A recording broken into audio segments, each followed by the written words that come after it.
मनोवैज्ञानिक डॉक्टर युवराज पंत जी हैं हमारे साथ सामाजिक संगठन के साथ। जनता के सवालों का जवाब आज मैं उनके पास हूँ, कीमती समय दिया है डॉक्टर साहब ने।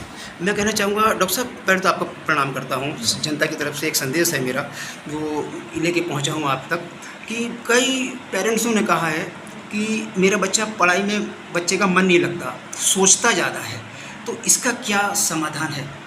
देखिए, स्टूडेंट लाइफ में ये माना जाता है कि पढ़ाई डिपेंड करता है कि इंटरेस्ट के ऊपर, ठीक है। पढ़ाई डिपेंड करता है आपकी इंटेलिजेंस के ऊपर, पढ़ाई डिपेंड करता है आपके इंटरेस्ट के ऊपर, पढ़ाई डिपेंड करता है आपके उस चीज़ को लेकर के आपका क्या एप्टीट्यूड है।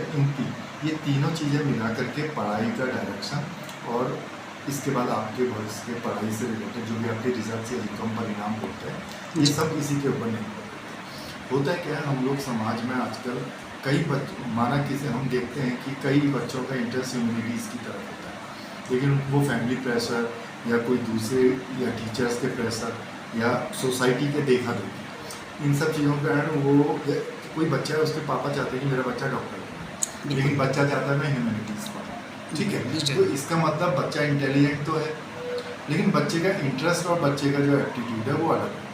तो जब बच्चा इंटेलिजेंट है लेकिन इंटरेस्ट और एप्टीट्यूड अगर दूसरे डायरेक्शन में चला जाएगा तो निश्चित रूप से वो बच्चे का उस पढ़ाई में ना मन लगेगा, और अगर पढ़ेगा भी तो बच्चा कहीं ना कहीं उस एरिया में बहुत अच्छा परफॉर्म नहीं करेगा। तो किसी भी अच्छी सफलता के लिए सबसे महत्वपूर्ण है इन तीनों चीज़ों का एक साथ चलना।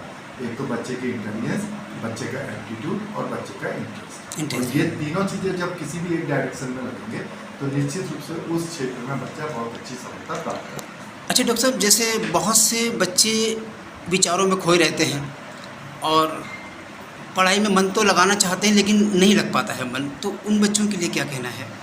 हाँ, यहाँ पर फिर हम उसी डायरेक्शन में आ गए, उसी बात में आ गए जो लगभग आपसे आपके पहले प्रश्न से मिलता जुलता है कि अगर इंसान का इंटरेस्ट, देखिए वही आदमी पढ़ाई नहीं करेगा जिसका इंटरेस्ट नहीं होगा।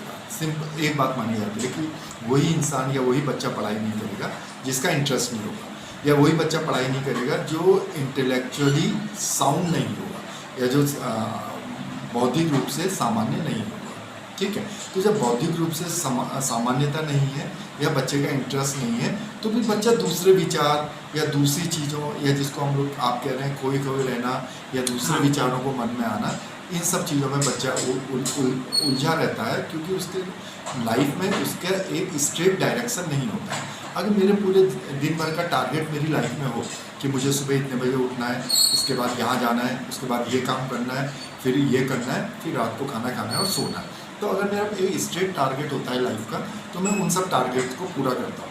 आप ही देखेंगे जिस दिन, जैसे आप उदाहरण के लिए समझिए कोई संडे का दिन है, संडे का अधिकांशतः आदमी के पास कोई ऐसा डेफिनेट टारगेट नहीं होता और रूटीन जो उसका और दिन चलता है, चाहे स्कूल गोइंग चाइल्ड हो या कोई जॉब में इंसान होता है, तो जब तो वो खुद ही दिन में खाली बैठे बैठे कई तरह की बातें, कई तरह के विचार, या वो खाली सा महसूस करता है। या अगर मानो उसका कहीं घूमने का प्रोग्राम है तो वो उसका मतलब एक डायरेक्टेड गोल डायरेक्टेड उसका जो होना चाहिए लाइफ का डे जो दिन है एक गोल डायरेक्टेड होना चाहिए।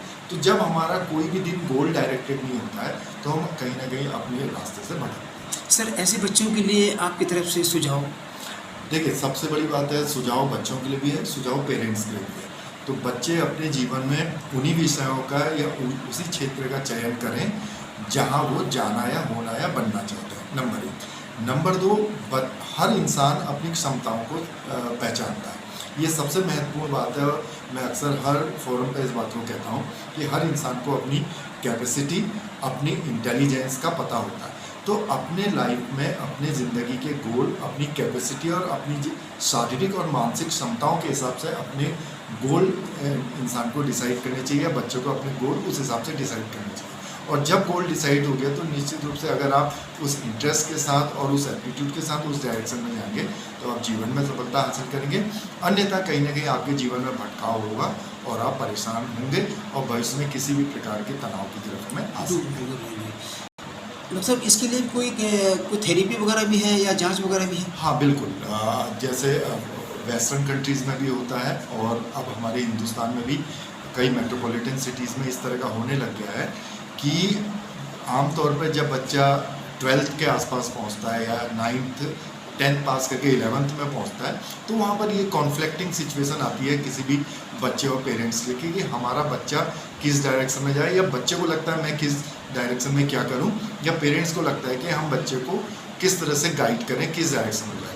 तो यहाँ पर अगर आप किसी एजुकेशनल साइकोलॉजिस्ट से मिलें या किसी एकेडमिक काउंसलर से मिलें या किसी साइकोलॉजिस्ट से मिलें जो आपके इंटरेस्ट को, जो आपके एप्टीट्यूड को और जो आपके इंटेलिजेंस को, इन तीनों चीज़ों का परीक्षण करेगा। इन परीक्षण के आधार पर आपको ये बताएगा कि आप इस क्षेत्र में बेहतर कर सकते हैं, या आपको स्वयं भी नहीं पता होता है कि मेरे अंदर ये क्वालिटी है, तो वो क्वालिटी उस टेस्ट में निकल के आती है और उस टेस्ट के हिसाब से आपका फिर वो विषय चुनने में, या आप अगर 12 पास हैं तो किस डायरेक्शन में आप अच्छा जा सकते हैं वो निर्धारित करना बहुत आसान हो जाता है। ये थे युवराज पंत जी, मनोवैज्ञानिक डॉक्टर, और विचारों से, दवाइयों से इन्होंने बहुत लोगों को अच्छा किया है, आज तक का अच्छा रिपोर्ट रहा है। तो आज हम सुशीला तिवारी अस्पताल हल्द्वानी डॉक्टर युवराज पंत जी के साथ हैं। डॉक्टर साहब आपका बहुत बहुत धन्यवाद करता हूँ, जनता की तरफ से, संगठन की तरफ से। वीसी पंत, जनता के साथ, सच के साथ।